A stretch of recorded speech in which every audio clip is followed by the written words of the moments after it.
नमस्कार, हरियाणा न्यूज देख रहे हैं आप और मैं हूं आपके साथ हितेंद्र। अपराध की दुनिया से आपको खबरदार करने के लिए लेकर हाजिर हूं क्राइम रिपोर्ट। क्राइम रिपोर्ट में आपको दिखाएंगे सिंगर फाजिलपुरिया पर क्यों हुआ जानलेवा हमला, राधिका यादव हत्याकांड का सच और इंद्री में क्यों हुआ खूनी संघर्ष।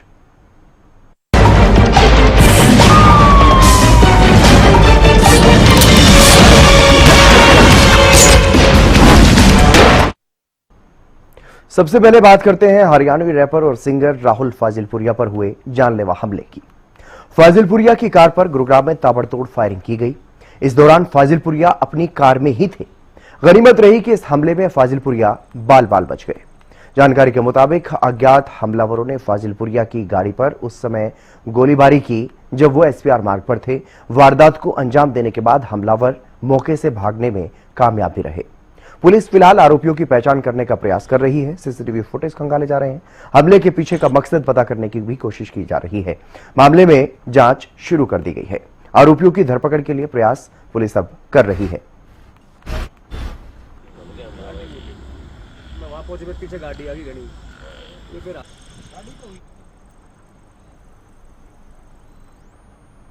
और फाजिलपुरिया पर जिन आरोपियों ने हमला किया है, ताबड़तोड़ फायरिंग की है, एक सीसीटीवी फुटेज सामने आया है जिसमें आरोपी फाजिलपुरिया की कार का पीछा करते हुए नजर आ रहे हैं। जिस कार में सवार होकर के आरोपी पहुंचे उसका सीसीटीवी भी सामने आया। तस्वीरों में आप देखिए घटनास्थल के आसपास के सीसीटीवी फुटेज में से एक सीसीटीवी फुटेज जो है वो आपको हम दिखा रहे हैं, जिसमें एक फाजिलपुरिया की कार है जो आगे जा रही है। ये फाजिलपुरिया की कार है और इसके पीछे चल रही है कार हमलावरों की कार है जो पीछा कर रहे हैं।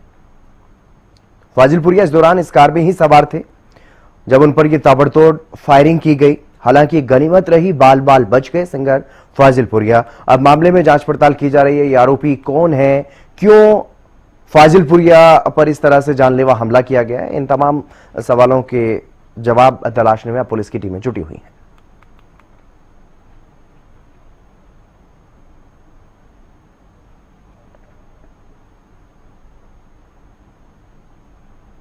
और अब बात करते हैं राधिका मर्डर मामले की। यह एक ऑनर किलिंग का मामला है, लेकिन इस हत्या के पीछे का सच एक पहेली बन चुका है। राधिका के पिता का कबूलनामा कुछ और है, उसकी दोस्त का कहना कुछ और है और को स्टार का दावा कुछ और, तो ताऊ का दावा कुछ और ही है। एक के बाद एक इस मामले में अब तक कई बातें निकल करके सामने आई हैं। अब तक जो दावे सामने आए हैं इस रिपोर्ट में आप देखिए।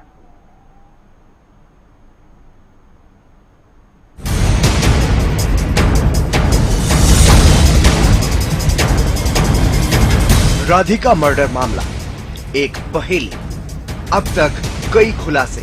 टेनिस खिलाड़ी राधिका यादव की हत्या का मामला एक ऐसा मामला जिसमें हत्या के पीछे के कई कारण अब तक सामने आ चुके हैं। हत्या के आरोपी पिता ने अपने कबूलनामे में जो कहा, उसके अलावा भी कई खुलासे इस मामले में अब तक सामने आए हैं। हालांकि पुलिस अब राधिका के मोबाइल फोन की जांच कर रही है, क्योंकि पुलिस जांच में सामने आया है कि उसने कुछ दिन पहले अपने सोशल मीडिया प्रोफाइल डिलीट कर दी।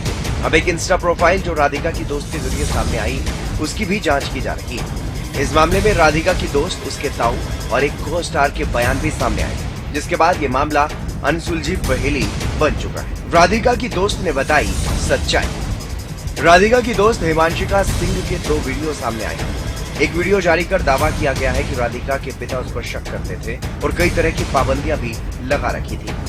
राधिका की दोस्त का कहना है कि वो लंबे समय से घुटन भरी जिंदगी जी रही थी और इसके साथ ही उसने राधिका के एक वीडियो में दिख रहे को स्टार इनामुक हक के साथ वायरल वीडियो और लव जिहाद के आरोपों की हकीकत भी बताई। वीडियो का सोल पर्पस यही है कि तुम सब जान पाओ कि राधिका कौन थी।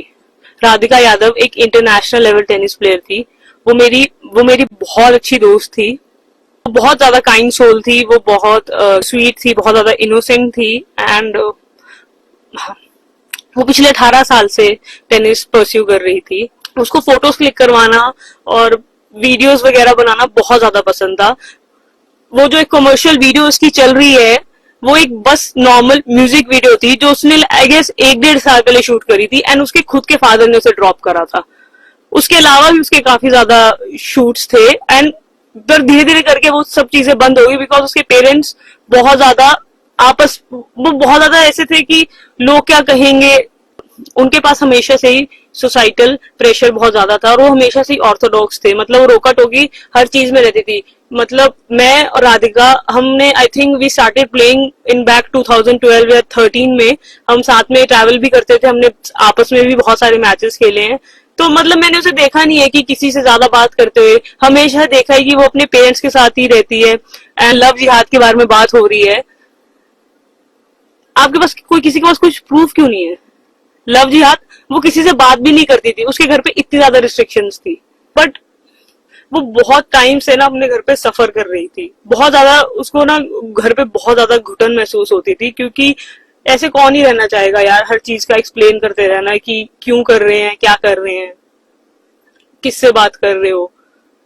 आई रिमेम्बर वीडियो कॉल्स पे भी उसको दिखाना पड़ता था कि अभी देखो हिमांशिका से मेरी बात हो रही है। मैं उसके घर पे भी विजिट करती थी तो उसकी एकेडमी उसके घर से हार्डली 50 मीटर्स दूर थी, बट फिर भी उसको घर पे आने का एक टाइम था कि इससे लेट नहीं हो सकते हैं। 50 मीटर इतना है कि आप घर से उसकी एकेडमी देख सकते हो जहां पे उसने कोचिंग स्टार्ट करी थी। एज अ कोच वो बहुत अच्छी थी, उसके सारे स्टूडेंट्स को वो पसंद थी। राधिका की दोस्त हिमांशिका ने एक और बड़ा दावा किया है, जिसमें उसने यह कहा कि राधिका की हत्या के लिए 3 दिन पहले से प्लानिंग चल रही थी। पूरी प्लानिंग के तहत राधिका को मौत के घाट उतारा गया और जाति समाज पर भी सवाल खड़े किए। Somehow I managed to went to the cremation and वहां जाके मुझे ये चीज पता लगती है कि उसके डैड एक्चुअली 3 दिनों से उसकी डेथ प्लान कर रहे थे, न्यू रिवॉल्वर लेकर आए थे एंड बस उसकी मॉम को दूसरे कमरे में रखा था, उसके भाई को किसी बहाने से बाहर भेज दिया गया था।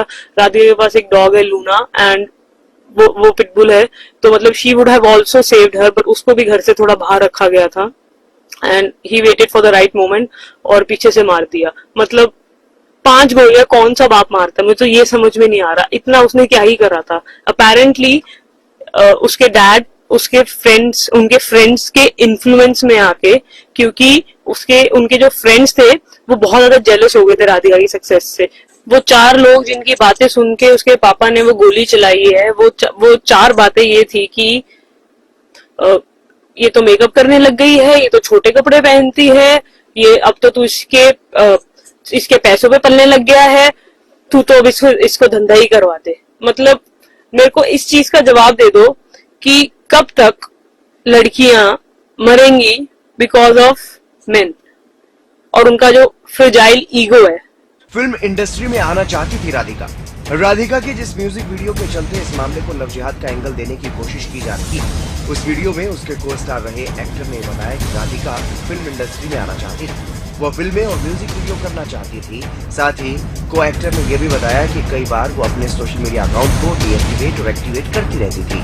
फैमिली के बारे में कभी कोई बातचीत नहीं हुई और उसने भी कभी प्रोफेशनल बात के अलावा कोई और बात राधिका से नहीं की।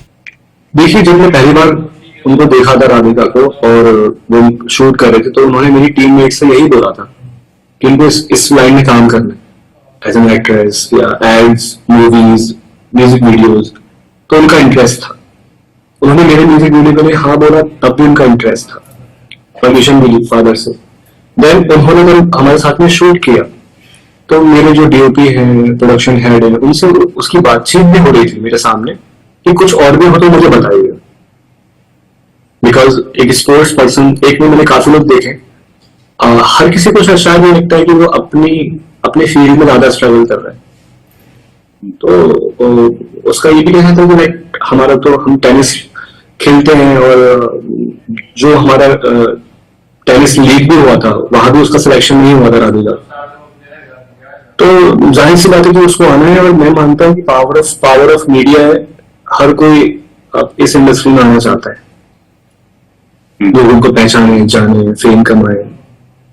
तो वो चाहत थी, लेकिन मेरे म्यूजिक वीडियो के बारे में मैंने कोई भी शूट नहीं किया या मैंने कोई रील देखी थी, 1-2 रील मैंने देखी थी जो मैंने कोई ब्रांड्स के साथ कोलैब भी किया था, कुछ छोटा सा ऐड था, तो मतलब उनकी चाहत थी इसलिए वो यहाँ पर कर रहे थे। बाकी उसने कभी कुछ बताया नहीं, पर्सनल, फैमिली, और ना मैंने पूछा, क्योंकि हम लोग लगातार शूट करते हैं लोगों के साथ में, तो हम प्रोफेशनली कनेक्टेड रहते हैं, पूछते नहीं है कि घर में कौन है या क्या गम है, क्या खुशी है, कोई ऐसी मेरी बातचीत। ऐसे मेरे बहुत सारे दोस्त थे जो अपने अकाउंट को डीएक्टिवेट एक्टिवेट करते रहते हैं। और वो हमको कैसे पता चलता है कि हमको उनकी स्टोरीज नहीं दिखती, और जैसे ही वो अपना अकाउंट एक्टिवेट करते हैं उनकी स्टोरीज दिखती। तो मेरे साथ में मेरा गाना प्रमोट उन्होंने किया हुआ था, तो कभी कभी राधिका कोलैब में नहीं दिखती थी, कभी कभी कोलैब में दिखती थी। मैं अपना खुद का अकाउंट चेक करूँ तो उससे क्या है कि वो अपने अकाउंट को डीएक्टिवेट एक्टिवेट करती रही है 2-3 बार, और ऐसे मेरे बहुत दोस्त हैं जो डीएक्टिवेट एक्टिवेट करते हैं। आपने भी किया होगा, मैंने तो नहीं किया, बट नॉर्मली ऐसा है। तो उससे कोई लेना देना है नहीं है, पर जो मैंने देखा वो आपको बता। राधिका के पिता को पछता, तो वहीं राधिका के ताऊ का कहना है कि अब राधिका के पिता दीपक को अपने किए पर पछतावा है। उन्होंने दावा किया कि दीपक से जब उन्होंने इस बारे में पूछा था तो उसने कहा था कि मुझे फांसी दिलवा देना, मुझसे कन्यावत हो गया। मौत के कारण के बारे में पूछने पर राधिका के ताऊ ने कहा कि इस बारे में दीपक ही बता सकता है। उन्होंने बताया कि कैसे राधिका को इस मुकाम तक पहुंचाने का काम दीपक ने किया था। ये तो सबसे बड़ी दुख की बात है कि अपना पेड़ अपने हाथ से कटना पड़ गया, कि अपना पेड़ अपने हाथ ने ही काट दिया। तो ये तो सबसे बड़ी दुख की बात है। हम सबको इस चीज का दुख है और हमें इस चीज को अच्छा नहीं मानते। खुद उसके पापा को भी बाद में हरकत करने के बाद उसे भी दुखी है। वो भी बार बार ये कहता रहा, भाई मेरे से कन्यावत हो गया, मेरे को फांसी दिलवा दो। ऐसा थाने में भी कहा उसने कि मेरी ऐसी रिपोर्ट बनाओ कि जो मेरे को कानून फांसी चढ़ा दे। घटना का पता होता है कौन सी घटना किस टाइम घटे। मैं अपने घर था, वो अपने घर थे। तो जैसे शोर सुना, जब भागे देखा तो फटाफट बेटी को ये उसका चाचा ले गया हॉस्पिटल में। मैं फिर दीपक से मिला, रे क्या हो गया? मेरे को तो ये भी नहीं पता चला था कि दीपक ने मारी है। जब उसने खुद ही मेरे को बताया, भाई मेरे से ये हरकत हो गई। उस चीज का सिर्फ दीपक के अलावा कोई भी नहीं बता सकता। कुछ आपकी बात हुई है? खूब हमने पूछ लिया, खूब पुलिस वालों ने भी पूछा, उन्होंने भी खूब उससे पूछा कि भाई बता दे। कहने लगा जी बस मेरे से कन्यावत हो गया और मेरी रिपोर्ट वही रिपीट एंड रिपीट कि मेरे को फांसी दे दो। बिल्कुल बहुत हाथ रहा उसका। उसने अपने पौधे पाला, ठीक है, उसी का पौधा था, पाला उसी ने था, पर हर कोई इतनी वो टाइम नहीं दे सकता। उसने अपना सारा काम धंधा अपने बच्चों के ऊपर सब छोड़ दिया था और अपने उन्हीं के पीछे अपना पूरा जो क्या खाना है, क्या पहनना है, क्या चीज तुम्हें चाहिए, क्या नहीं, कैसे खेल के लिए रॉकेट चाहिए, बॉल चाहिए, कहाँ जाना है कहाँ नहीं, पूरा इन्वेस्ट करता था, पूरा उसका वो ध्यान करता था। कमाई की वो कोई पीछे से हल्का घर का तो नहीं था। सोने की चम्मच नहीं तो चांदी की चम्मच लेके तो पैदा हुआ था वो। बेटी की कमाई तो जब हो ना, जब पहले भाई कोई कमाने वाला ना हो या पहले कुछ ना देखा हो, ऐसी कोई बात नहीं। वो तो लड़ेंगे साहब, बेटी भी गई है और भाई वो तो लड़ेंगे। एक आंख तो फूट गई, दूसरी आंख को तो बचाने का इलाज तो करेंगे ना। इस मामले में पुलिस की जांच पड़ताल लगातार जारी है, लेकिन एक के बाद एक जिस तरह से खुलासे हो रहे हैं और जो बातें निकल करके सामने आ रही हैं, उससे ये मामला पेचीदा होता हुआ नजर आ रहा है। ऐसे में कई सवाल अब उठ रहे हैं, जिसमें सबसे बड़ा सवाल तो ये है कि क्या फिल्मों में काम करने की इच्छा के कारण राधिका की हत्या की गई या राधिका अंतरजातीय विवाह की जिद पर अड़ी थी। राधिका की मौत के बाद अब सवाल ही सवाल है, क्योंकि सच सामने आना अभी बाकी है। गुरुग्राम से संजय राठौर की रिपोर्ट, हरियाणा न्यूज।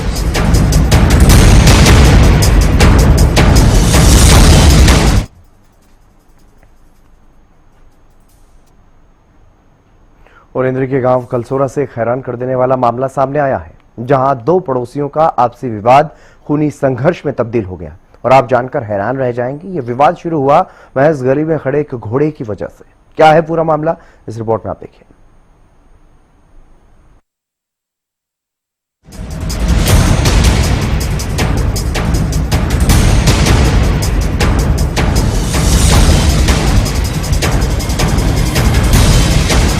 मामूली कहासुनी और हो गया विवाद, पड़ोसियों में खूनी संघर्ष। मामला इंद्री के गांव कलसोरा से सामने आया है। दो पक्षों के बीच मामूली कहासुनी और इस मामूली कहासुनी ने अचानक ले लिया हिंसक रूप। विवाद दो पड़ोसियों के बीच हुआ। शुरुआत मामूली कहासुनी से हुई, लेकिन यह कहासुनी इतने बड़े विवाद में बदल जाएगी, यहाँ तक कि खूनी संघर्ष में तब्दील हो जाएगी, ये इन दोनों पक्षों ने भी नहीं सोचा होगा। लेकिन इस विवाद में कई लोग घायल हो गए, जिनमें महिलाएं भी। घोड़ा हटाने को लेकर खूनी संघर्ष। घटना की शुरुआत गली में खड़े एक घोड़े को हटाने की बात से हुई। इसी बात पर कहासुनी हुई और धीरे धीरे मामला इतना बढ़ गया कि दोनों पक्षों ने एक दूसरे पर तेजधार हथियार से हमला कर दिया।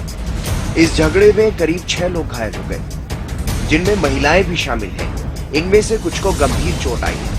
गंभीर घायलों को करनाल रेफर किया गया। क्या है पूरा मामला? दो पक्षों में हुए इस विवाद में से एक पक्ष के व्यक्ति गुलजार ने बताया कि उसका बेटा शाम को बाइक रिपेयरिंग का काम सीखकर घर लौटा था। गली में पड़ोसी शरीफ का घोड़ा बंधा हुआ था, जिससे उसे परेशानी हुई। जब गुलजार के बेटे ने घोड़े को थोड़ा साइड करने को कहा तो शरीफ के भाई पप्पू ने गालियां देते हुए थप्पड़ मार दिए। हंगामा सुनकर उसकी बेटी भी मौके पर पहुंची। उसने विरोध किया तो उस पर कपड़े धोने वाली मोगरी से हमला कर दिया गया। बेटी के सिर में गंभीर चोट आई, जिसे इलाज के लिए पहले इंद्री और फिर करनाल रेफर किया गया। गुलजार का कहना है कि जब वो अगले दिन राशन लेने गए तब दूसरे पक्ष ने उनका रास्ता रोक लिया और उनके परिवार वालों पर घर में घुसकर हमला किया, जिसमें कई लोग घायल हो गए। उन्हें अस्पताल में भर्ती करवाया गया। गुलजार ने बताया कि इससे पहले भी उनके बेटे पर आरोपी पक्ष ने हमला किया था। मामला जी, मेरा लड़का गड्डी से मोटरसाइकिल का काम सीख रहे जी, वहां से आया था शाम करीब 6:30 बजे करीब जी। तो इनका घोड़ा है जी, वो घोड़ा गली में खड़े था, बोला घोड़ा टहल अपना और भाई मना घर जाना अपने। गली हमारी बीड़ी है जी, तो ना पहले 3-4 गाड़ियां जी, 3-4 रैपट मारे जी लड़के का जी। तो पप्पू ने जी, शरीफ के भाई जी, इनका चोट लगी जी इस टाइम में। तो उसकी बहन ना गुस्सा है जी, मेरी लड़की ने जी, मेरी लड़की उसके साथ लड़की मेरे लड़के के साथ जी, अपने भाई के साथ, मेरे भाई का मार रहे। तो ना सिर में मोगरी मारी जी, कपड़े धोने की लड़की के जी। आज सुबह? कल शाम करीब 6:30 बजे करीब। ठीक है। मनासान मेडिकल भी करवाया जी, सिर में चोट है जी। करनाल रेफर डॉक्टर जी ने लिखा, करनाल रेफर कर दी और सुबह लीजिए, रात में धक्के न खाओ, गरीब आदमी तो दिहाड़ी मजदूरी करा। तो जी आज सुबह कोटा मिलने आया था जी, मैं बोला अपने लड़के भी तो कोटा लिया, ये हमारे रास्ते खड़े हो गए जी। बोला हम तुमने लिखना नहीं देंगे। हमारे घर में बड़का मेरे चाचा के हमला करे जी, मौके पर सरकारी कैमरा भी लग रहे जी, सरकारी कैमरा भी चेक कर सको जी। हाँ जी, आज सुबह हमला करे जी मेरे चाचा के घर पे जी। उसमें चोट लगी चाचा सलाम का जी, इसरार का जी, और मेरे बाबी का जी, छोटी बाबी का जी, गुलशाना का जी। मौका है द्वार सारी कैमरे में वहां है जी, देख लो। जो हमारी गलती हो, जो हमने सजा मंजूर है जी, जो हमारी गलती हो जी। सिर्फ घोड़े के ऊपर इतना? हाँ जी, हाँ जी। 2 महीने पहले मेरे लड़के का सिर भी पड़ा था जी, हमने उसमें भी सबर कर लिया था, कोई बात नहीं। उसके बच्चे पट गए थे, मजाक का था, नवाली का, इसका भी हमारे नवाली का, कोई बात नहीं भाई। बयान चौंक के मैंने दिखा दी थी, मेरे पास रसीद भी है जी आज लग। कब दी थी दरखास्त? आज से 2 महीने पहले जी। नहीं, मेरे तो पैसे भी दूंगा तो मैंने लिए नहीं थे जी, 2 तरह दुआई। हाँ जी, फैसला हो गया था क्या? फैसला तो मैंने करें था जी। चौंकी इंचार्ज साहब ने बोले अरे गुलजार तो मान जा, और जो भाई तो लेंदो खर्चा पानी ले ले, मैंने लिया था जी। मगर साहब इतनी बात करे, भाई चलो कोई बात नहीं, मैंने फैसले कर लिया था जी। वहीं इस मामले में जब दूसरे पक्ष के लोगों से इस झगड़े का कारण जानने की कोशिश की गई तो दूसरे पक्ष के मुख्य व्यक्ति का नाम भी गुलजार ही है। दूसरे पक्ष के गुलजार का कहना है कि वो रात को 7 बजे ड्यूटी पर जाता है और सुबह 7 बजे वापस आता है। उसका आरोप है कि पहले पक्ष का गुलजार और उसका परिवार शराब के नशे में रोज उन्हें परेशान करता है, रोज उनके साथ झगड़ा करता है। उन्होंने उसके ड्यूटी से लौटते ही इस बार हमला कर दिया। जैसे ही वो घर पहुंचा, गली में पहले से मौजूद लोगों ने उस पर गंडासी से वार कर दिया। गुलजार ने बताया कि 4 लोगों ने उस पर धारदार हथियारों से हमला किया, जिसमें उसे और उसके भाई को गंभीर चोटें आई। उन्होंने आरोप लगाया कि उनके पड़ोसी रोज शराब पीकर झगड़ा करते हैं और उनका घोड़ा बुकी हमेशा ही गली में खड़ा रहता है, जिससे कहासुनी होती रहती है। ऐसा आज मैं नहर प्लाट पर लग रहे हैं यहाँ रात के, नहर का प्लाट पर, नहर पर काम चल रहा है जी। 7 बजे जाऊं जी घर ते, 7 बजे मेरी सवेरे छुट्टी हो वहां। ना रात नानियों की गलो शराब पी का पंगा करे, मेरे घर वाली कह मेरी छोकरी कह रही बाबा जा मेरी ना दारू पी का। तो मैं 7 बजे वहां ते सवेरे आया, 7 बजे फिर कर दिया ना। मैं घर होते जो लिकड़ का गया बाहर लिकड़ते सारे ना गंडासी मारी जी माथे को। मेरे साथ तो ये हुआ है। कितने लोगों ने हमला बोला, कितने लोग ये थे 4 जने, एक गुलजार, एक इस्लाम और 2 इस्लाम के लड़के। कितने लोगों को चोट लग रही है आपके? 2 भाइयों का लग रही है, हमारा दोनों का एक ओपड़ा। किस चीज का हमला करा है? उसका तो सरिये मार रखे जी सिर में, मेरा गंडासी मार रखी माथे। क्या कार्रवाई करता है? कार्रवाई तो बस प्रशासन से ही आज ही इंसाफ मिलना चाहिए। पहले कोई झगड़ा हुआ है? पहले झगड़ा है, रोज करा दी झगड़ा मेरे साथ। झगड़ा रोज कराए, दारू पीवा जी, दारू पी का रोज की रोज कराए झगड़ा। हमारा तो रात का काम बाहर का, पहले तो भट्टे पर चले हम 25 जून लग, वो भी रात का ही था हमारा काम। जब वहां अटका मैं नहर के प्लाट पर लग गया, 7 बजे वहां चले जाऊं मैं, 7 बजे मेरी 12 घंटे की ड्यूटी है वहां रात। रात मेरे पीछा करा और फिर मैं सवेरी फिर मेरे। तो वहीं दूसरे पक्ष की महिला ने भी बताया कि उनके घर के मर्द रात में काम करते हैं, बाहर चले जाते हैं। उनके पड़ोसी शराब के नशे में झगड़ा करते हैं और उन्होंने महिला के देवर पर हमला किया, जिसके बाद उन्होंने उसे छुड़वाया। महिला ने बताया कि कई लोगों को बुला करके हमला किया गया। उन्होंने बताया कि उनके साथ और उनकी बेटी के साथ रात में हाथापाई भी की गई और सुबह भी हमला किया गया। तो जी रात इन्होंने दारू पी का और गालियां देने लग गए। मेरी जवान छोकरियां हैं जी, मेरे देवर की भी है, एक मेरी ननद की भी है। तो मेरा देवर है जो वो था अकेला, वो लड़के से बात कही, ये सारे आदमी थे। इन्होंने जो उसको जी घोट दिया, नाड़ घोट दी उसकी इन्होंने। हाँ जी, रस्से तो नाड़ जो घोटी, फिर हम सारे लिकड़ के घर में थे, मेरी लड़कियां, मैं, ये मेरी दुरानी। उसे छुटवाया जी हमने, छुटवा कर से जी फिर छुटवाने के बाद ये सारे आगे लिकड़ का। तो इन्होंने एक तो बीजे बदमाश है, वाल्मीकि मत है जी छोकरा, और एक का नाम और है जी, क्या है, भरत सा नाम है, क्या है, भरत। हाँ जी, हमारे गाँव के ही है। उन पर फोन करा जी इन्होंने बाहर खड़े खड़े, क्या जल्दी आ जाओ, तोड़ी आ जाओ, क्या गंडासी लेकर तलवार लेकर जल्दी आ जाओ। 3 आए जी, एक गडरियों में से था जी और 2 छोकरे में थे जी, तकड़े लंबे। जब हम तो औरता है जी, बताओ हम क्या कर लेते। हम अपना किवाड़ बंद करके अंदर बैठ गए, 112 पर फोन कर दिया। 112 से पुलिस आई तो वो कहने लगी चलो ऐसा है तुम चौकी में जाओ, क्या दरखास्त दिया हो। तो जी हम चौकी में गए, खाना लग रहे थे खाना चौकी में, कुछ नहीं होया जी, वहां ना दरखास्त ली किसी ने। क्या सवेरे आइयो, सवेरे लिखवा के दे के जाइए दरखास्त। अपने घर आ गए हम और जी हाथापाई करी मेरी छोकरी के साथ, उसकी नाड़ पर घुंटे लग रहे। और जी मेरा कुर्ता पाड़ा बदमाश तो नहीं रहा, ये देखो ये सारा कुर्ता पाड़ रखा।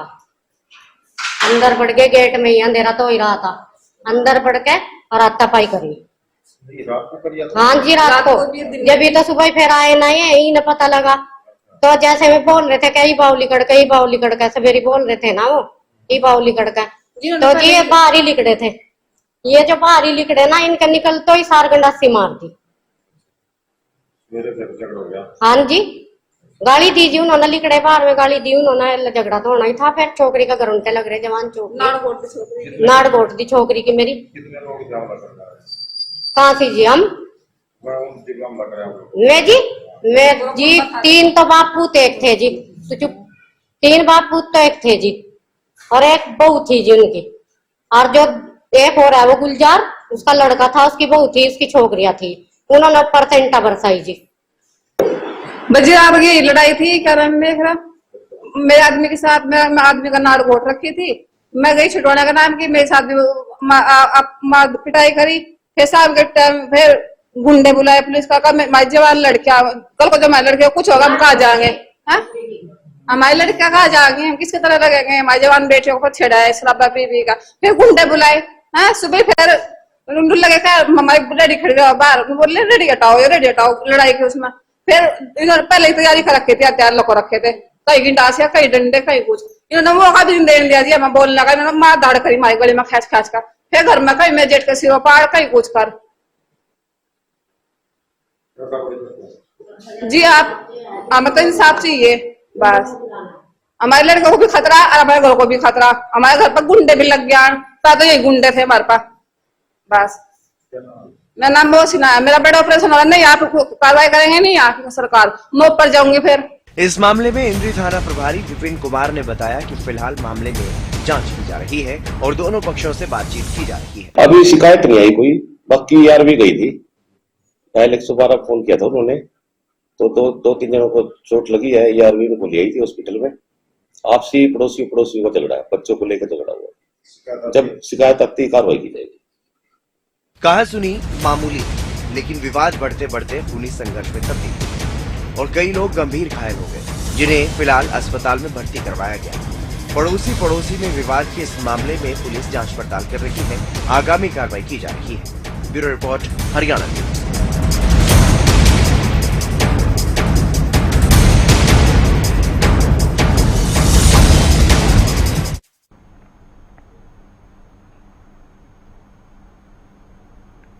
क्राइम रिपोर्ट का मकसद है आपको जागरूक करना, ताकि इस तरह की परिस्थितियों से आप हमेशा सावधान रहें और सुरक्षित रहें। क्राइम रिपोर्ट में आज के लिए बस इतना ही। आप देखते रहिए हरियाणा न्यूज।